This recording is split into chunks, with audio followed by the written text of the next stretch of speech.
Pakevali dikutame produžnaja ponudori, ktorú seriáli intervjua Maremi Safirencar. Mo naredno mi Safiritano Petrica Dulgheru, koja soitano o executivno direktori taro REDI. Dear Petrica, thank you for accepting the invitation and to be with me today in this location. Thank you so much for your invitation. So, Petrica, tell us first what is REDI. So, REDI is an organization which works with Roma entrepreneurs and aims to remove any of the obstacles that they have when they set up a company. Let me start directly. After years of Roma entrepreneurship programs across Europe, why do Roma-owned business still struggle to scale and survive? Is the problem access to capital, discrimination, or the limits of the entrepreneurship model itself?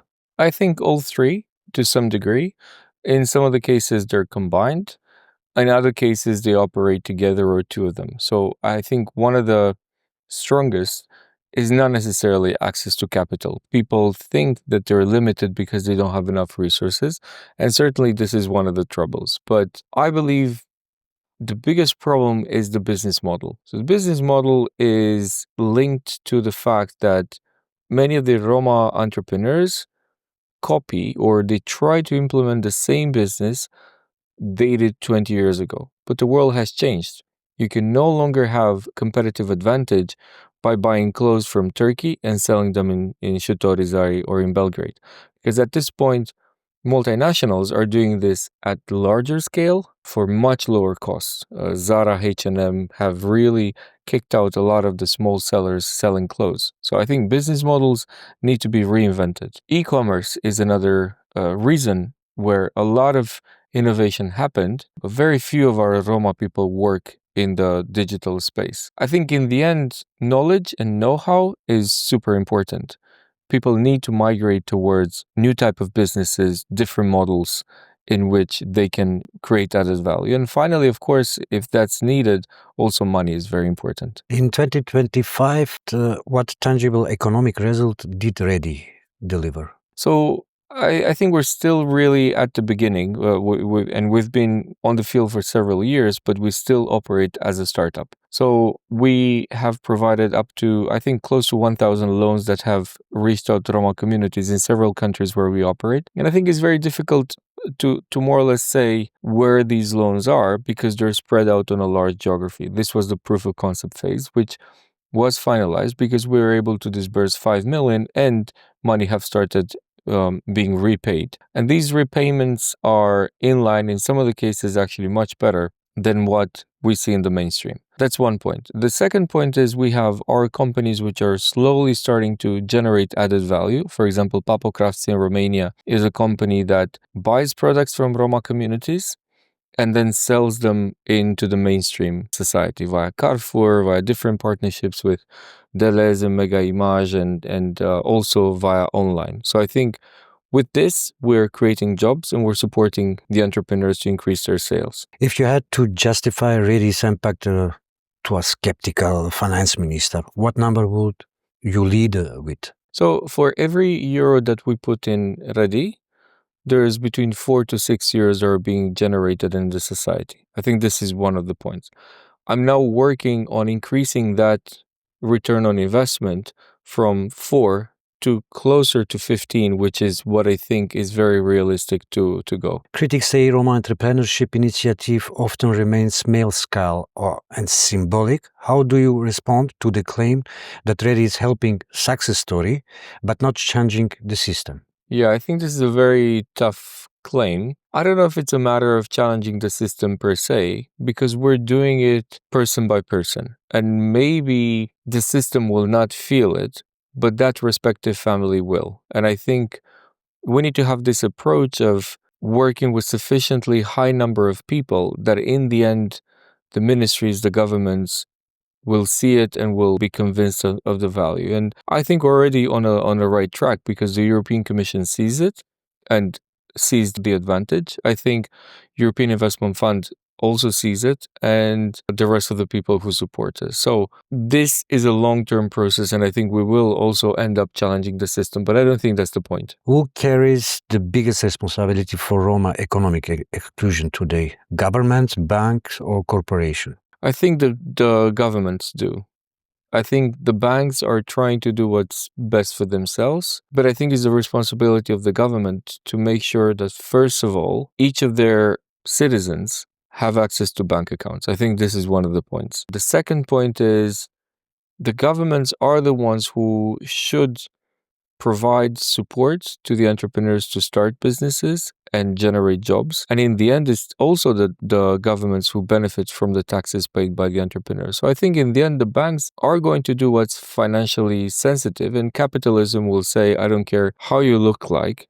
If both of us can make money, then we're going to collaborate. And what will do REDI differently in 2026 to help Roma businesses scale, not just survive? Yes, so what we're changing now our strategy. So one of the points that we're doing is we are going to create a digital platform which will enable much higher numbers of entrepreneurs and people who are planning to start their business to learn how to set up a business in Macedonia and Serbia and the rest of the countries where we operate. And this is going to enable us to use the staff time to work with those that have already committed, are very serious, and they have a clarified idea in their mind. So I think this is one of the points. This will enable us to use the resources in a much better way. The second point is we're establishing a new pillar in our strategy, which means we are going to set up companies ourselves, and we are going to enable those companies to grow with the purpose of buying products from the respective entrepreneurs who really have issues selling. So with all the entrepreneurs that we spoke to, they're fine to make a product or a service. What they don't have is where to sell it to. So I think this is going to be one of the most important parts in our strategy. And in the next year, you will moving more aggressively into investment, procurement, or corporate partnership? Yes.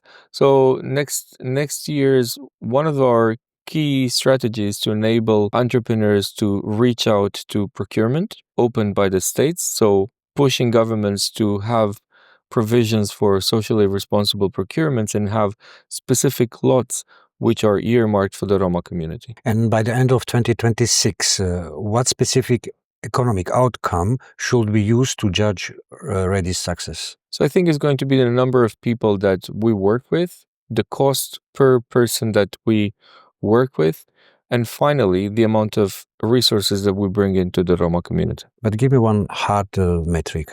I think it should be 3,000 people that benefit from our services. And with economic nationalism and far-right politics rising, are Roma entrepreneurs becoming collateral damage? I think so. I think it's more and more difficult to have Roma markets operating and having customers than it was a few years before. And what will be your risk scenario for 2026? I think the economic crisis is probably going to happen in 26 or 27. How much that is going to hit our people, I think is to be seen, because our people are currently hurt even now without that. So I wouldn't really be able to tell you. But if Roma entrepreneurs fail, it is because they didn't try enough, or because Europe still doesn't allow them to win? I think the politically correct answer is to say they should do much more themselves, because I think in the current economy, it's everybody for himself. The reality is that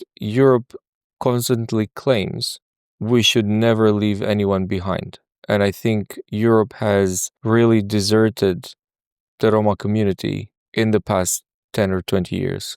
And I think they really need to go back and invest in the Roma entrepreneurship. And how will you connect REDI's work with other entities from the network? So in setting up companies, we are planning to work closely with ERIAC to set up a company that sells products from Roma artists. We want to work with REF on setting up kindergartens and companies that provide educational products to Roma community, and the same thing, engaging closer with Roma for Democracy on business clubs and getting the Roma entrepreneurs together who are in a position to challenge the mayor in their respective cities. And the last question, on 2025 strategy, which objective was not achieved?